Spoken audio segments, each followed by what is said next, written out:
Hey everybody, welcome back. I am going to talk today about the reasons why you really shouldn't consume sugar. There are a lot, and these are just some bullet points. So, before I get started, I think it's really important that people know that about 50 years ago, in the 1960s, the sugar industry actually paid scientists to downplay the dangers of sugar and focus on fat and calories. So they skewed their scientific results to say, cut out fat. So all that time we were being told to watch our fat intake if we want to lose weight, we were kind of being misled. And we all have learned healthy fats are actually really vital. To be clear, healthy sugars are also really important to what we need as well, but we have to be careful on how much we even have of those.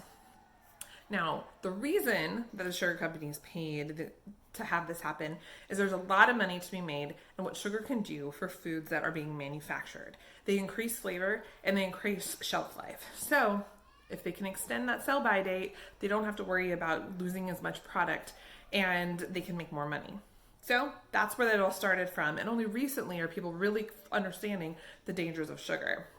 So the first thing I want to talk about is if you're eating too much fructose. And that's not just fruit, but it's processed fruit, it's things with fructose in it, it's all of these things. Because what it does is it makes your body develop a resistance to a hormone called leptin. And what leptin does is it tells your body, hey, you're full, you don't need to eat anymore, or you're not hungry, just grab some water and you're good to go. So sugar makes you want to eat more. And it makes you want to eat more of the bad things because we all know you eat some sugar and you get that rush and then you get that crash, right? So sugar on the get-go for you needing to lose weight, your body is telling you you need more food and you have a hard time regulating how much you really need to eat. So that's a big thing that's stopping people if they're eating sugar and not cutting that out of their diet when they're on a weight loss journey. The number one cause, does anybody know, of death worldwide? Heart disease. And eating too much sugar actually increases your chances of getting some form of heart disease by over 30%. So that's regularly eating more than the recommended daily value, which for women is about 12 grams, and which is about 120 to 150 calories in sugar. And for men, it is, I think it's 18 grams. So the other thing that sugar does when we're talking about what our bodies look like is that it does increase breakouts.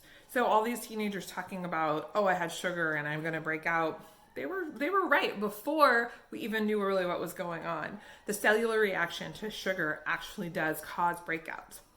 It also causes increased wrinkles in your skin and it breaks down your cellular age so that you look like you're older much before you should.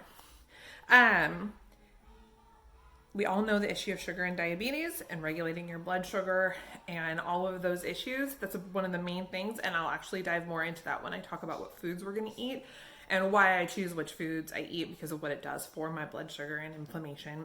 It does the same for people with diabetes. So you're more likely to develop type 2 diabetes if you're eating too much sugar, and you're more likely to suffer some of the major symptoms, including things like losing toes and feet if you're not careful with your diabetes.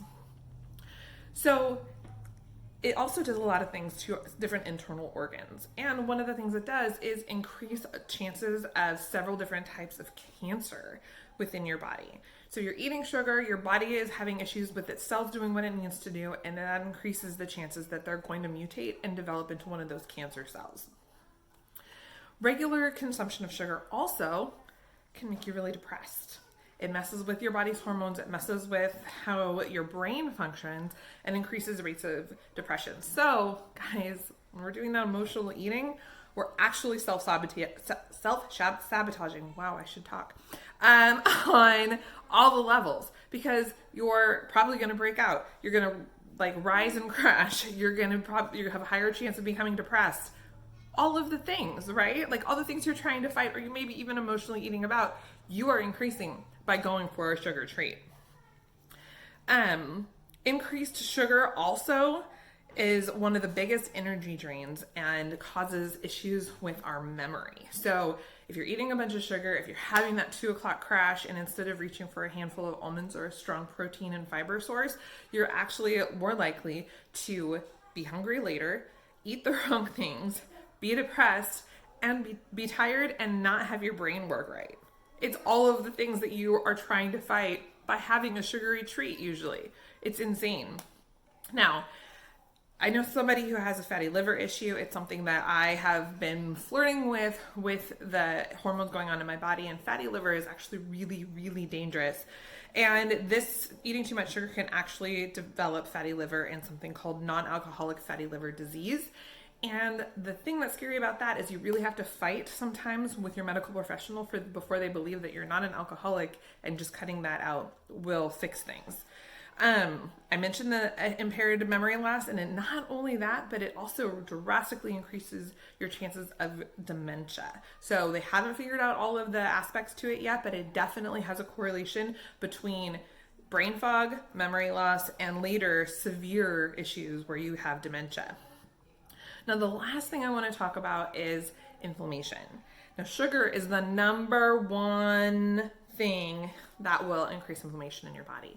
If you are somebody with an autoimmune disease, that is terrible because it makes all of your symptoms worse. The one thing specifically, even if you don't have an autoimmune disease, that it can really affect your joints. So if you're having knee issues, shoulder issues, finger issues, it could very well be that you just need to decrease the amount of sugar in your body, which will decrease the inflammation and let everything balance out, because that is the number one thing that is going to cause inflammation. So that is just a very basic list of the things that eating sugar can do to your body and why we want to really minimize it and cut it out. Now, again, I'm not advocating no sugar. I'm advocating for no added sugar. Fruits, tomato, if you go to tomato sauce, it's going to have sugar. What you're looking for is what the added sugar is, and if sugar is a listed ingredient as opposed to a naturally occurring item in the food.